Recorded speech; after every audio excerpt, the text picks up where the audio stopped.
Hi Capricorn, welcome to your weekly love reading. Let's see what's going to happen for you this week in terms of love.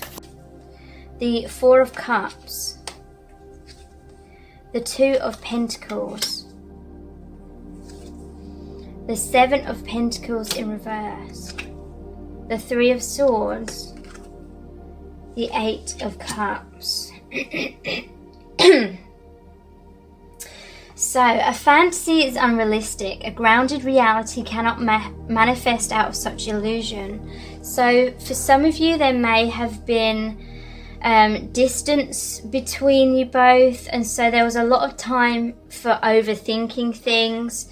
There may have been some projections going on here. Like, you may have had a past where you felt rejected by family and possibly past relationships as well, and so subconsciously it's like your inner child was looking to this person to turn around and commit and to make you feel lovable and good enough after all. This person may have been emotionally unavailable, but you know, whenever we're attracted to someone emotionally unavailable, it means that we are as well, because subconsciously, if the other person isn't fully there for us, then we don't have to fully show up and be our true selves with them. You know, it creates a safe distance. So there may have been that kind of dynamic going on some kind of level within your connection. So there may have been all this time and distance to think, like overthink things, and you know, really daydream about how you wanted this person to be, who you wanted them to be, how you wanted them to change, how you wanted them to be there for you.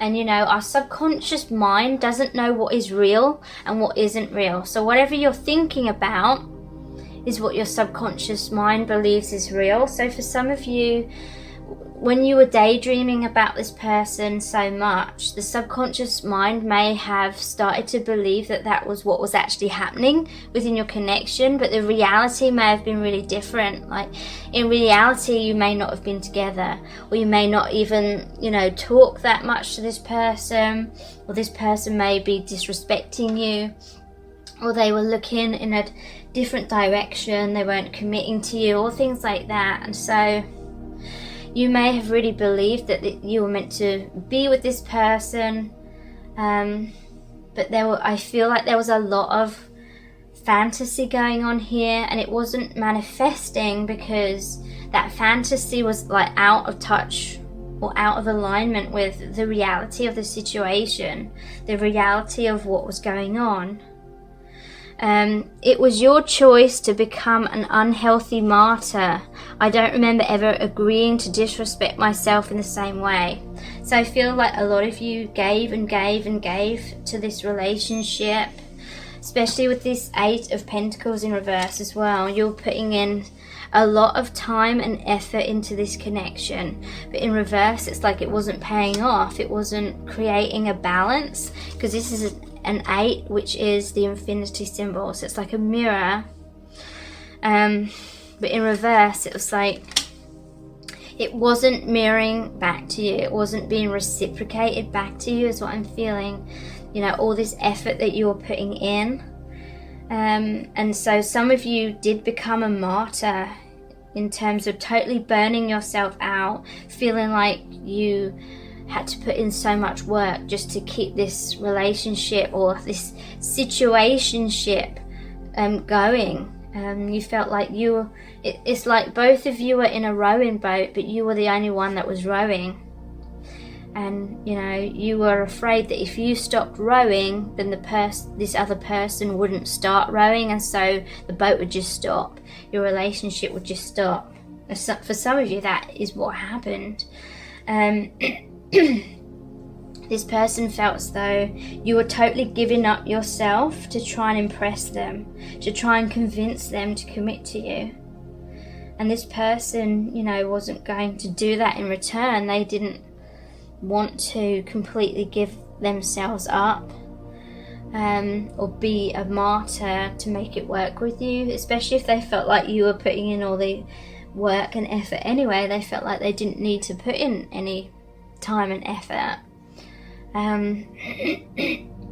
But I feel like their needs weren't being met in that imbalanced like dynamic either. Like this person wants to feel like they're a good provider. They want to feel like they're the best version of themselves. You know, they want to feel truly good about themselves in a relationship. But in this kind of dynamic, they felt that as though they weren't going to feel good about themselves. And some of you may think, well, why didn't they just give back equally? Why didn't they give more then in order to feel good enough? And it's because what I'm sensing is they felt that you projected all these fantasies onto them. So they felt like you were setting them up for failure. They felt as though nothing that they would really do in reality would ever match up to that fantasy you'd projected onto them. And so they always felt rejected. And they always felt that if they got close to you, you'd never be truly satisfied with the real them. And so they felt that they would just be rejected. And then that would make them feel that they're not good enough all the time. And I feel like they were already feeling that way. And so some of them, they may have chosen someone else where it just worked out much more easily, or someone where they felt that this other person hadn't put a load of projections onto them, or I'm getting a sense it just happened quickly with this other person. So there wasn't time for all this build up of pressure, all this overthinking, where these expectations have sort of been born from. I based my self-worth on how you saw me. I started to feel the real me wasn't good enough, so I wore a mask. So yeah, they did feel that they weren't good enough for the reasons I was just talking about. They felt like they couldn't give back to you equally, or they couldn't, you know, they literally couldn't become a fantasy version, because they are who they are, kind of thing. But they tried to, is what I'm feeling. They tried to, because they were afraid of losing you as well. So they felt like they had to, it's like they felt pressured to wear those masks to try and impress you, or try and be what they thought you wanted them to be. But they couldn't live up to that. It wasn't the real them. It wasn't, you know, truthful. And that was creating a block, because this person, you know, they couldn't align with you in any kind of true way if there was all these masks going on, or, you know, this intense fear of you rejecting them. You know, if you were wanting them to give more, or be more, or do more. Please don't shoot the messenger. So I feel like this was like a really powerful karmic lesson. Your connection wasn't necessarily just a karmic connection, but there was definitely a lot of lessons here, a lot of karma to be realized. So don't shoot the messenger is about you attracted this experience in order to trigger up like heartbreak, abandonment, rejection, or things like that. It was to stir up those wounds within yourself, stir up the stories within yourself, where you were telling yourself, this person's rejected me, and that means I'm not good enough. You know, that's just a story. The messenger, you know, this connection, this person, their soul had this contract with your soul. They agreed to awaken you from that illusion where you were basing your sense of self-worth on them or anyone outside of yourself. No one has that authority to determine whether you're good enough or not. It's all about your own belief. Do you believe you're worthy? Do you believe you're good enough? Because whatever you believe is what you manifest. Whatever you believe is what you receive. And so this is what you were supposed to learn in this connection. And, you know, this is why this person left. This is why this person walked away. In order for you to have that tower moment. In order for you to have that heartbreak and feel abandoned, rejected. You know, to actually make you go through your biggest fears, you know, your biggest fears in this connection manifested. but it forced you to go through those wounds rather than continuing to try and avoid them by staying within like the fantasies or you know, keeping it ungrounded. And for many of you, it was a powerful lesson. It made you realize your worth. You realized how much you've been a giving person, how hard you've worked on these relationships, and possibly relationships in the past as well. Like, it's all culminated together to make you realize that you do deserve someone that's going to give back to you equally. You do deserve a happy relationship. You do deserve to know your own worth and have someone know your worth in return as well. Some of you realized through this Tower moment how perhaps you weren't fully like being fair on this other person either. And you're realizing it wasn't personal because you're realizing your own contribution to having these projections that they couldn't live up to and things like that. And for some of you, that's helped you to heal past experiences as well, where you just felt like it was the other person just rejecting you. You're realizing the mirror dynamic here in this pattern that you've been going through. Why do you think your needs are more important than mine? So you may have been giving and giving and giving. Like, a part of you may have been telling yourself, I'm giving because I'm such a caring, kind, compassionate person. And I'm not saying that you're not, but I do feel that there was an ulterior motive for many of you, like deep down, where you're giving so much because you're wanting that in return. Or you were wanting the relationship to go in a certain direction because, you know, you felt like you needed something on the outside to change in order for you to feel good within yourself, sort of thing. I feel like that was trying to push things in a certain direction which weren't meeting this other person's needs. Like, if you were trying to push things, force things, put in all the work, tell this person what he or she should be doing, you know, this wasn't allowing the person time to grow on their own. It was trying to steer things in the way you wanted things to go, but that may not have been what was going to help them to grow on a soul level. So the Chariot in reverse, I feel like both of you tried to force things to come into harmony with the Lovers in reverse. There was a lot of disharmony. The Chariot in reverse is about imbalance as well.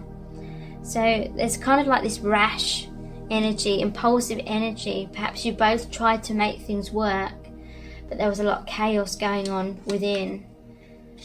This person was wearing masks because in that sense they were trying to impress you as well. And they were trying to work hard to be impressive as well. So you were both kind of doing the same things, but it was continuing to put time and effort and energy into the things that weren't working. A lack of harmony within equals a lack of harmony on the outside, you know, within the connection. This person felt like it wasn't working out. They felt like they put in so much time and energy and effort, but things were just continuing to be in disharmony. There was blocks on the path, and so they gave up waiting. Basically, you may have felt like you were the only one waiting, or you were the only one putting in the work and effort, but this person was in their own way as well, and they just felt that if they waited, then they'd be waiting forever because there was this unhealthy dynamic going on in repeat. So they needed to walk away in order to change the energies, in order to disrupt that pattern, disrupt that cycle, break things down. Some of them may have chosen someone else because it just felt like there was more harmony, or it just happened much more easily. There wasn't all these complications. But their heart, you know, still resides with you, is what I'm feeling.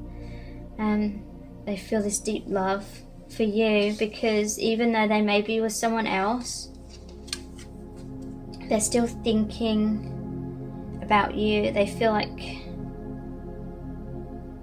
you know, they feel down because they feel like they want they see your connection as like the holy grail. They want this union, they want this relationship with you, but it's almost like they feel taunted. Is that the word? Taunted by the divine. They feel like there's this amazing opportunity to be with you, but they just feel like they can't have that. They can't be with you. They can't come into alignment, you know. Things just aren't working. There's delays, obstacles, that lack of self-love within both of you, you know, just being out of alignment with being able to come into union. And so this person chose another direction, even though they're sad about it. For a long time they tried to keep your relationship afloat as well. They were trying to juggle things. It was a struggle, emotionally all over the place. This is, to me, is saying that both of you were avoiding, you know, you're turning your back on your own emotional chaos because he's facing away from the stormy seas, and you were both trying to make the relationship grow, or you're trying to keep it in the air, but it was a struggle because you're both avoiding the emotional chaos within yourselves that needed to be looked at, you know. So you were both, I feel like you were both investing in this relationship. You both wanted the union, but you're investing again, like the Eight of Pentacles in reverse, doing things in the wrong kind of way. Trying to avoid your own individual emotional wounds within yourselves, and trying to instead focus on each other, looking outside of self. So there was a lot of heartbreak. This person felt disillusioned. They felt it's never going to work out. I feel like this person mourned the loss of your relationship before they even told you that they'd made that decision to try and move on, just because it wasn't working out. And then they moved on, and I feel like you only knew that they moved on once they'd already walked away. So, and thank you so much